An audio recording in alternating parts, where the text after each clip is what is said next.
Olá, Gengotakus e Gengotakus, tudo bem? Aqui é o Júlio, ou mais conhecido como Perechan, tudo bem com vocês? Então, depois de uma demora para esse vídeo, também de ter pensado muito sobre o assunto, hoje eu gostaria de falar como eu aprendi inglês sozinho, e é sozinho de fato, né? Porque eu vejo muita gente falando que aprendeu, mas fez curso universitário, ou não estudou realmente sozinho. No meu caso, é realmente sozinho, né? E antes de falar como eu estudei, assim como eu fiz no vídeo sobre língua japonesa, eu acho que para qualquer coisa que a gente faz, eu acho que é necessário ter uma motivação, né? E a minha motivação foi, no caso, a primeira vez que eu entrei em contato com a língua inglesa, que foi em 1984, quando eu entrei na quinta série. Eu não sei como é que está o ensino de inglês no Brasil agora, mas na época a gente começava a estudar estudar inglês no ginásio, né? Então, a partir da quinta série, né? Então, quando eu me deparei com a língua inglesa, em 84, foi uma... Como é que eu posso falar? Foi uma coisa, assim, para mim, emocionante, né?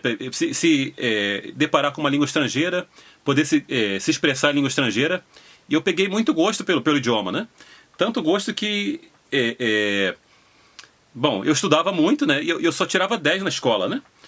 Mas tentando, assim, justificar um pouco mais a motivação, eu acho que o que também me levou a gostar muito do inglês no começo foi que eu gostava muito de música e filme, né? E, bom, ao contrário de muita gente que gosta do tal do famoso embromation, né, em relação à música, que fica cantando mais ou menos no ritmo da música eu não sei, para tentar, não sei, para poder desfrutar da música, né? Eu queria saber exatamente o que estava sendo cantado, né? E eu lembro, assim, acho que uma das primeiras músicas que chamou a minha atenção quando eu era criança, ainda, nos anos 80, né, que eu cresci nos anos 80, né? Eu acho uma música da Nika Costa, acho que é On My Own, né? É uma música que eu escutava, e eu lembro que na época eu perguntei pro meu tio, né? Porque eu não sabia nada de língua estrangeira, eu perguntava se o pessoal que falava inglês, no caso, entendia o português, né? Aí eu fui saber que não, eles falavam a língua deles e nós, claro, falávamos a nossa, né? Mas eu achava, assim, incompreensível, quer dizer, o fato de haverem pessoas que falavam outras línguas. Aquilo começou a me cativar, né? E voltando aí nos anos 80, que quando eu cresci, né?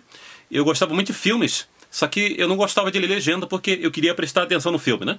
Porque geralmente se a gente está lendo legenda, a gente não consegue prestar atenção nos detalhes, né? E em relação à música, como eu falei, eu não gostava de embromation, né? E eu lembro que nos anos 80, eu gostava muito de música, então eu escutava até bandas que eu recomendo, por causa da pronúncia, né? Eu gostava muito de escutar U2, né? Duran Duran e The Smiths, né? Bandas famosas da Inglaterra, né? Aliás, U2 da Irlanda, mas é mais ou menos o pessoal ali da Europa, né? De mais ou menos estilo de inglês britânico, que eu achava que era mais fácil de entender, né? Então naquela época eu escutava muita música, né? Eu cantava essas músicas todas. Eu gostava muito daquele álbum lá do YouTube, Sunday Bloody Sunday, né? Eu cantava aquilo tudo. Aquele Rattling Rum, né? Que tinha aquela música Desire, né? Eu cantava aquelas músicas todas, ela cantava no segundo grau, né? E Duran Duran cantava aquelas músicas todas, Saving on a Prayer, eu não vou lembrar o nome das músicas todas agora, Real, aquelas músicas eu cantava tudo também, quando estava no segundo grau, né? E nessa época eu lembro que eu li uma revista chamada Letras Traduzidas, né? Me ajudava muito porque eu pegava a letra, né? Em contexto, entendia a letra e cantava junto, que me ajudava, eu acho que ajudou muito na minha pronúncia no começo, né? E depois disso aí, eu acho que a fase seguinte do meu aprendizado de inglês foi em 89. Não, na realidade, em 87 eu entrei em contato com uma revista que começou a mudar meu inglês de uma maneira assim, grandíssima, né? É a revista chamada Speak Up. Eu acho que eu comprei a primeira a edição em 87, mas eu comecei a ler efetivamente em 89, né? Quando eu estava no segundo ano, segundo grau. Então eu li a revista toda e, para quem conhece a revista tinha uma pegada muito forte, muito vocabulário sobre vários assuntos. Então ali eu comecei a entender vários assuntos, né?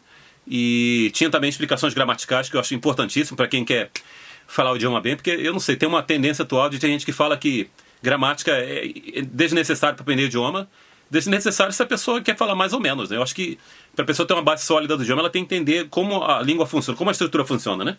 Então eu comecei com essa Speak Up, né? Eu assinei por 2 anos, né? 2 anos mais ou menos, né? E também 89 foi um ano importante para mim porque, bom, não querendo soar um pouco hipócrita, né? Porque eu falei no começo que eu aprendi sozinho, né? Sozinho mesmo. Só que em 89 eu teve uma coisa que começou a me estimular a estudar mais. Em 89, no evento da escola, um curso de inglês fez a sua propaganda lá e me deu tipo uma bolsa, né? Um desconto para participar de aulas de conversação, que eu acho que eu fiz por mais ou menos 6 meses, eu não lembro exatamente, né? Nessa época eu lembro que eu tinha 15 anos e foi a primeira vez que eu percebi que eu entendi inglês, porque eu já tinha tanto o inglês internalizado lá desde 84 que eu comecei a estudar, porque eu praticamente li os livros todos, gabaritava os livros e tirava só 10 porque eu gostava da matéria, né? Aí eu fui nessa aula de inglês e eu percebi que eu entendi o que era falado, eu entendi não. Então eu cheguei em casa super contente, falando para meus pais que eu entendia tudo, né? E eu acho que é ali que foi o pontapé inicial para começar a estudar os outros idiomas, né? Então foi em 89, fiz essas aulinhas, né? Eu também lembro que nessa época eu usava um livrinho de expressões idiomáticas vermelho, com a capa vermelha. Se alguém lembrar desse livro, me avisa. Infelizmente eu não consigo lembrar o nome desse livro, mas ele usava expressões idiomáticas, né? E no final do livro tinha a tradução das expressões idiomáticas em inglês. Não, inglês era a expressão idiomática, né? Tinha a tradução em alemão, francês e espanhol, se eu não estou enganado, né? Se alguém lembrar desse livro aí, bota aí nos comentários. Um livrinho de expressões idiomáticas lá dos anos 80. Só expressões idiomáticas com a tradução final, né? Então, eu já lia, né? Speak-up, já fez esse cursinho para me ajudar. Em 89 aconteceu uma coisa muito importante para mim. É uma coisa que não existe mais porque nós vivemos no mundo da internet, então é tudo pelo e-mail, né? Tudo pelas redes sociais, mas na época não tinha isso, né?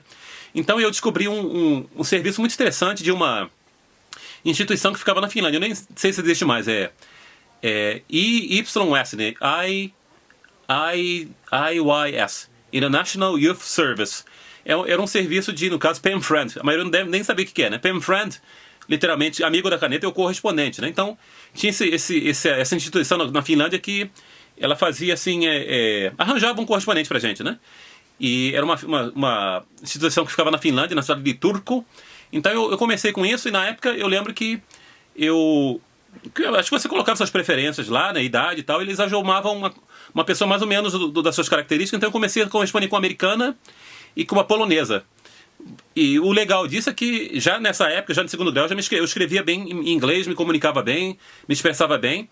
E em relação à polonesa, isso vai ser uma palha para outro vídeo, é o que me fez ficar interessado pela língua polonesa, né? Então, em 89, trocando correspondência, né? Eu vi que meu inglês estava melhorando, eu entendia bastante, né? Já entendia bastante filme, né? Bastante coisa. E em 90, eu tomei um passo seguinte para melhorar meu inglês. Porque nessa época eu já lia... Eu lembro que eu estudava inglês. Na época eu usava um dicionário da Speak-up, era o único que eu tinha, né? Acho que era Lino Valander, eu não lembro o nome exato do autor, né? Mas eu usava esse dicionário, lia as Speak-ups, né? Em 90 eu comprei meu primeiro dicionário monolingue, ou seja, tem uma hora que a gente chega no idioma que a gente tem que começar a pensar igual os nativos. Para fazer isso, é importantíssimo usar um dicionário escrito só nessa língua, né? Então eu comprei meu dicionário que eu ainda lembro, é Oxford Advanced Learners. O primeiro dicionário que eu tive, e uma coisa que eu fazia muito quando eu era mais jovem, sou jovem ainda, né? Quando eu fazia esse aniversário, eu pedia dicionário de presente pra minha mãe, né? Então quando eu completei, isso foi em 90, se eu não me engano, quando eu fiz 17 anos eu pedi, 17, eu pedi o meu primeiro dicionário de inglês, ou foi 16, um dos dois aí. Eu pedi um dicionário de inglês, então eu só lia tudo em inglês, né? E que leva já para o outro ponto, para dar uma escalada aí mais no inglês, né?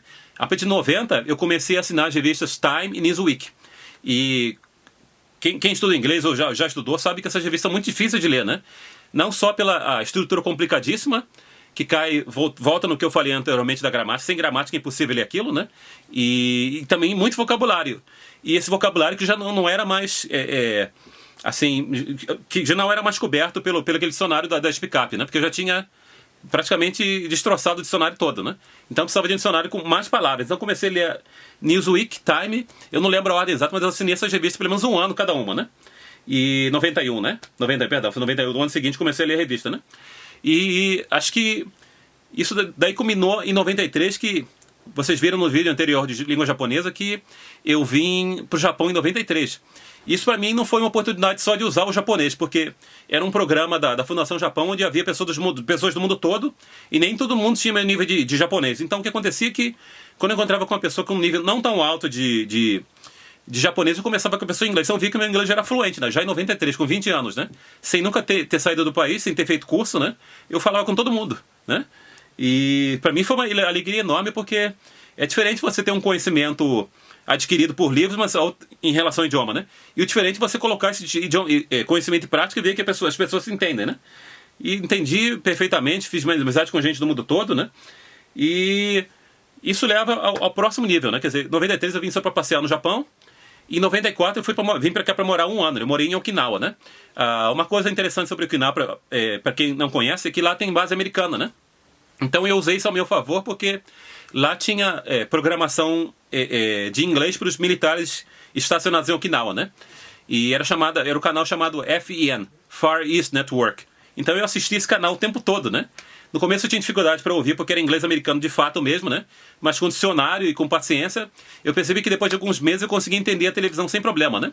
Além disso, no meu grupo, foi a primeira vez a propósito que foram estudantes com bolsa do MEXT, né? Para Okinawa. Então no meu grupo tinha um húngaro, 3 australianos, um não era australiano de verdade, ele era naturalizado, era tcheco.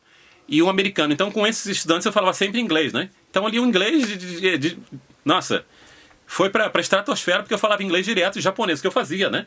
94, né? E eu acho que assim, o marco mesmo de desenvolvimento do meu inglês foi em 98, quando eu vim pro Japão novamente, né? Porque nessa época eu só tinha televisão em inglês em casa, né? Especialmente eu gostava de ver aquele canal da BBC, porque na época eu achava que queria falar igual britânico, né? No final das contas eu desisti dessa ideia porque a língua de linguagem que eu podia imitar era a linguagem falada na televisão, que é diferente do pessoal, por exemplo, de Londres, Manchester e várias cidades da Inglaterra, né? Então, em 98, vendo televisão, né, aqui no Japão, né? CNN, BBC, né? E tudo que eu podia ver em inglês. Eu só assistia televisão em inglês praticamente, né? E sim, eu também comecei a ter contato com muitos missionários aqui. Então eu andava muito com missionário aqui, missionário americano, né? Conversava sempre com eles, a gente saía e tal, para se divertir. Então eu comecei a desenvolver muito mais o inglês falado, que por um lado foi bom, mas por outro lado o meu inglês virou só gíria, só zoeira, né? Então, tanto que até hoje, quando eu falo com o americano, eu começo a zoar e usar gíria, né? E também uma coisa interessante que aconteceu em 98 foi que nessas viagens de estudante estrangeiro, né? De intercâmbio de japonês estrangeiro, eu conheci um cara que é parceiro até hoje, amigão, né? Um australiano. E ele estava procurando um lugar para morar e eu o convidei para morar junto, né? É uma cultura que talvez não exista muito no Brasil, mas é o tal do chamado roommate. Então ele foi meu roommate por alguns meses, né? Então aquilo ali foi como que se eu tivesse morado num país estrangeiro. Ele era australiano, né? E ele não tinha... E por ele ser de Melbourne, eu acho que o inglês é um pouquinho mais tipo britânico. Então aquilo ajudou muito o meu inglês, né? E, bom, isso aí, todo esse estudo, toda essa prática, culminou em 2001 com... Tchan, tchan! Eu tirei isso aqui, ó. TOEIC. É um certificado muito requisitado aqui, especialmente para trabalho, né? TOEIC, não sei se dá para ver na tela direitinho, TOEIC. É a abreviação de Test of English for International Communication. É um certificado muito valorizado aqui, especialmente para quem quer trabalhar, né? E a nota máxima, se eu não estou enganado, é 900, né? E eu, sem querer me gabar e tal, mas no dia que eu fiz a prova, eu estava até com febre, né? E de mais ou menos 900 eu tirei 890. Cadê minha nota aqui, ó? 890 aqui. Total. Pelo menos para o Japão é uma nota muito boa. Dá para ver a notinha aqui? 900. Cadê? Então é 97,9, né? Então a nota daqui é 890, né? Eu praticamente gabaritei a prova mesmo com febre, né? E aqui... Bom, desculpa aqui que está escrito em japonês. Eu não vou ler em japonês, senão vai fugir do objetivo do vídeo, que o vídeo é sobre inglês, né? Tá escrito aqui as notas de A a E, né? No meu caso, já que eu tirei 890, eu tô aqui no nível A, né? Que mesmo como não nativo, consegue comunicar-se suficientemente. Eu vou traduzir o que está escrito em japonês aqui, senão não tem graça o vídeo, né? Diz que a pessoa consegue se expressar eficientemente num ambiente que não seja muito técnico, né?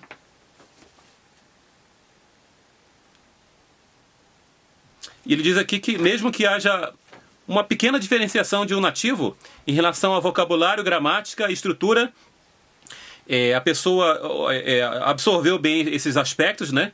E pode falar fluentemente. Numa outra avaliação que eu vi, também tópico de outro vídeo, sobre como avaliar o nível de inglês, o método que eu gosto mais é um método da Europa que avalia o idioma de A1 a C2, C2 sendo praticamente nativo, né? E segundo essa avaliação, o TOEIC, na nota que eu tirei, corresponde mais ou menos a níveis C1 ou C2, que é quase nativo, quer dizer, super avançado, né?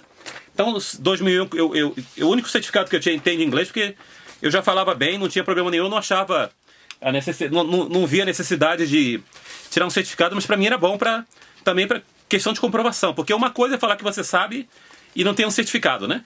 E outra coisa é ter um certificado e não falar, né? Que ambos podem ocorrer. Agora, no meu caso, eu falo e tem um certificado, né? Então tem os dois, né?